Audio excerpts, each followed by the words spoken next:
Trial passage is coming. Be ready for it. 3, 2, 1, start.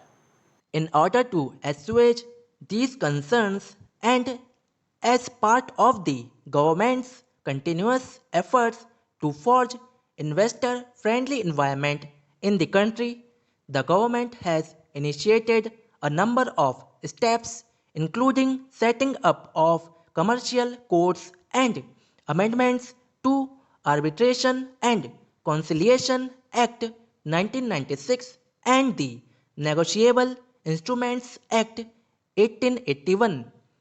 These initiatives are intrinsically linked to speeding up the dispute resolution processes both within the formal court system as well as under alternative dispute resolution mechanism. Now, main passage is coming. Be ready for it.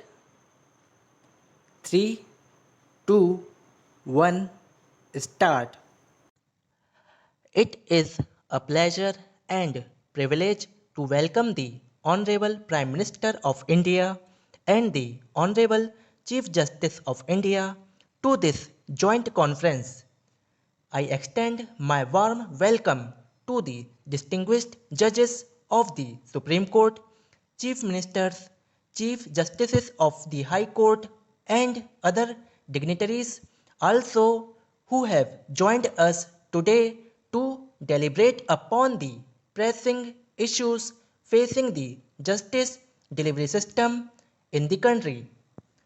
The fact that this conference is being held within a span of 1 year after the last conference reflects the commitment of the government and the judiciary to move ahead at a faster pace towards providing timely, affordable, and quality justice to the citizens of this great nation.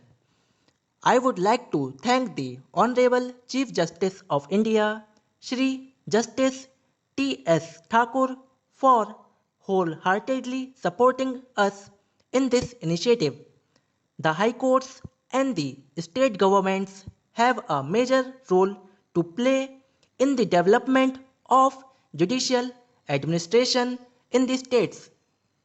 Recognizing this fact, a landmark resolution was adopted in the last conference wherein it was decided that the Chief Justices of the High Courts and the Chief Ministers of the states would institute a mechanism for regular interaction among themselves to resolve the issues relating to infrastructure and manpower needs and facilities for the judiciary. I am sure that in most of the states such a mechanism has already been instituted and this conference would provide us the perfect opportunity to deliberate upon ways and means to take this initiative forward.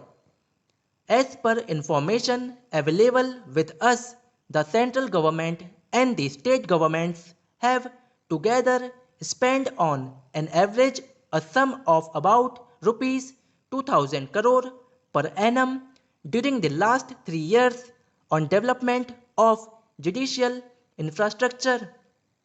I am glad to inform this august gathering that the overall availability of the court halls now matches the working strength of around 16,000 judges, judicial officers in the subordinate judiciary.